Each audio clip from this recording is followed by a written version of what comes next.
Columbine, une ville tristement célèbre pour le massacre qui a eu lieu dans son lycée il y a 13 ans de cela. Daniel, le fils de Tom Moser, a été tué lors de cette fusillade. Aujourd'hui, après le drame d'Aurora, à 30 km de là, Tom pense que d'autres tragédies arriveront forcément. En Amérique, il faut vraiment être très perturbé mentalement pour qu'on vous empêche de posséder une arme.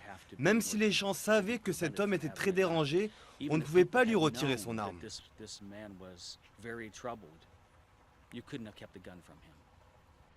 Ce danger paraît de plus en plus proche pour Jessica et Samantha qui n'avaient que 5 ans à l'époque du massacre de Columbine. Elles ont fait le serment de ne plus aller au cinéma car elles craignent une attaque similaire. Vous vous demandez ce qui aurait pu être fait pour empêcher ça, ce qu'on aurait pu dire à l'époque à ces gars qui se sont sentis rejetés. Qu'est-ce qu'on aurait pu leur dire? Et qu'est-ce qu'on aurait pu dire à celui-là aussi? James. Oui, James Holmes. Qu'est-ce qu'on aurait pu dire pour le stopper? Parce qu'il s'agit d'innocents quand même. Des questions qui taraudent Jeff depuis la fusillade de Columbine. À l'époque, il étudiait dans le lycée voisin. Il pense que restreindre le port des armes ne changera rien.